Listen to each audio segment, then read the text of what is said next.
Hello, everybody. Welcome to Why Wednesday with Top Hat Creative Marketing. My name is Brett, and today we have Jen with us. Hi, Jen. How you doing? Hello, I'm good. How are you? Very good, thank you. So today we're gonna just do some updates, take a look at some algorithm changes, and see what Jen's got coming up in the future. So Yeah. over to you, Jen. How you doing? I'm good. There's been a lot of shifts in the social media world this year, I feel like.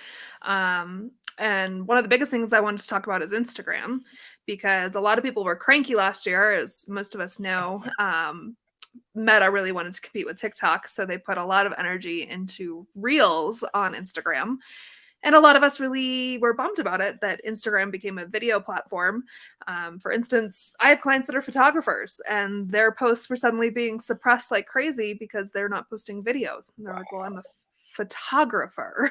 But what's been interesting is there's definitely been a shift in the last, I'm going to say 60 days or so, that Instagram is now not as heavily relying on video, but if you're going to post still images, it needs to be a carousel. So it needs to be more than one image. My dog is chasing my cat across my apartment.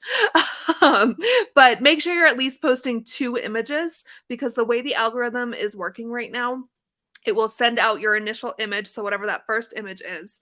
And if that one does even iffy, then it seems like it's sending it out again through your feed with the second or third or fourth image. So I'm noticing that if I log on to Instagram, a few times throughout the week, I'll see the same post from someone, but it will be a different image from that post. Interesting. So yeah. So, I mean, as simple as having a second image that has your contact information on it, like Right. just something, or a QR code, which I'm not crazy about QR codes being posted on Instagram, but something in a second slide. If you're posting, pictures from a branding shoot of yourself, then pick more than one to share.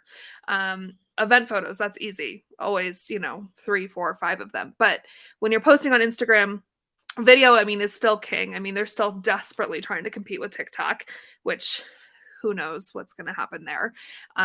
But if you're going to post still images, take the time to at least post two, a minimum of two.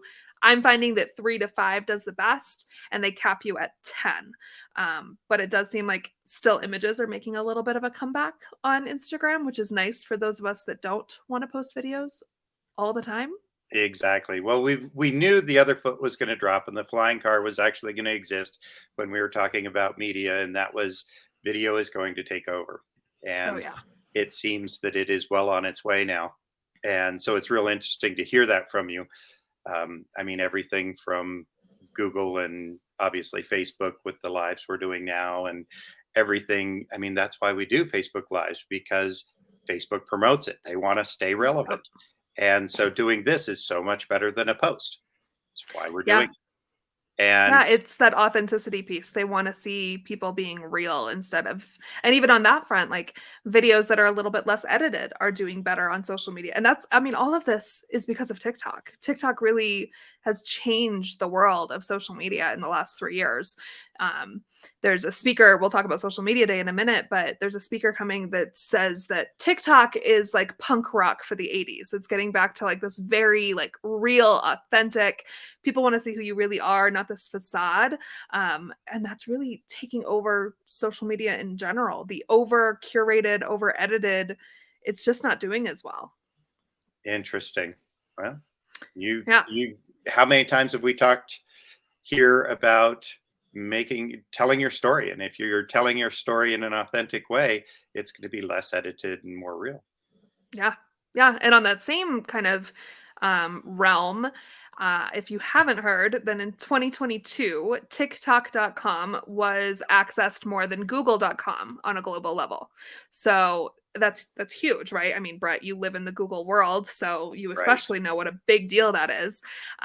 So it's funny because people are like, oh, so I need to be doing TikTok even more.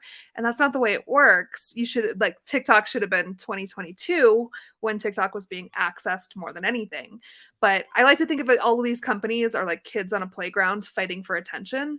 And Google is now fighting for the attention, right? So Right. at the beginning of the year, I think it was in January, Google put out their creator fund for YouTube Shorts. and it is the best paying creator fund out of any of the platforms. So all of these platforms are learning they need to actually pay people for the content that they're putting out there. So there's creator fund. I mean, there's even the stars on Meta, which is a joke, but YouTube it has their creator fund for YouTube Shorts, and it is the highest funded creator fund of any of the social media platforms. So what that means is this is the year to be getting over onto YouTube Shorts if you aren't there already. That being said, it's probably, I think, the trickiest of all the short form video. For one, it's a minute. It's a hard minute. If you even go up to like 1.001 minutes, it's going to kick it to long form video. And then, as many people know, longer video on regular YouTube does better, at least 5-minute videos. So you really need to make sure you're below that minute mark. I usually suggest 46 to 56 seconds. And here's Hagrid to say hi. Live video, right? Right. So getting into YouTube Shorts, but it also needs to be something really informational for people. YouTube isn't going to promote, you dancing or just beautiful pictures. It needs to be something that you're teaching people. So, Right. If we ever kept one of these to less than a minute, which you and I can talk forever about this stuff, Right. that would be perfect. But we could take a video like this, chop it up into 1-minute segments, label it part 1 of 6, part 2 of 6. So now is the time. It's, even 60 days ago was the time to get going on YouTube Shorts, because that is where Google is putting their money right now when it comes to YouTube, especially. And of course, I mean, TikTok is still king. TikTok's still up to 10 minutes. I don't know why we haven't actually put these videos on TikTok, but we could. I just felt like it wasn't the platform in terms of anything except sort of content creation or artistic stuff. It doesn't really have a business vibe. I don't know how to say it better. So it's changed in the last, I would say last 12 months. There's more and more. Well, I work full-time still at a mortgage office. And that's a great example, as we also do sales coaching for mortgage originators.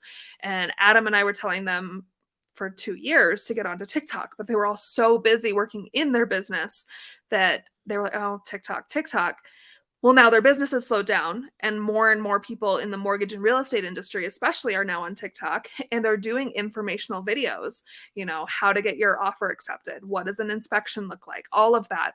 So there has been this more informational pivot to TikTok. They actually there's a whole different, so you have 3 feeds now. You have your For You page, which is the most incredible algorithm. It really it knows exactly what you want to see.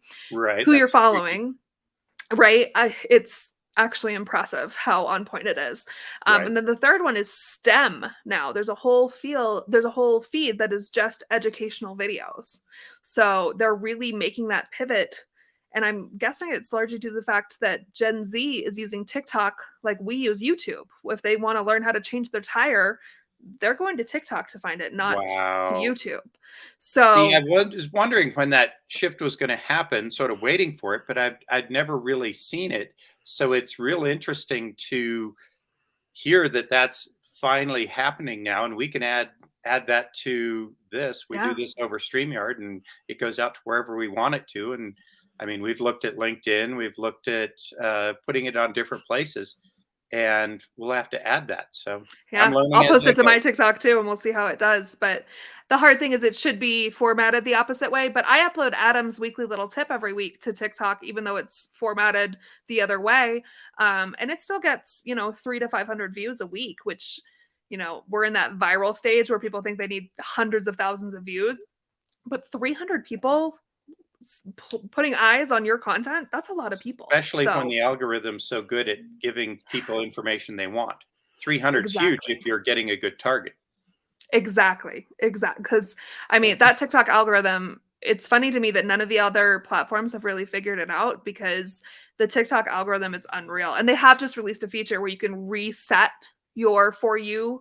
So if you got into a mood, like let's say you got into, book talk is a big thing right now, and you were interacting with all kinds of books, and then you're like, I don't want to see this anymore. You can actually reset your For You so that it'll start the algorithm over to relearn what you want to see. Nice. it's very, yeah, I mean, things like my cat passed away almost 3 weeks ago, and I posted a couple TikToks about his passing.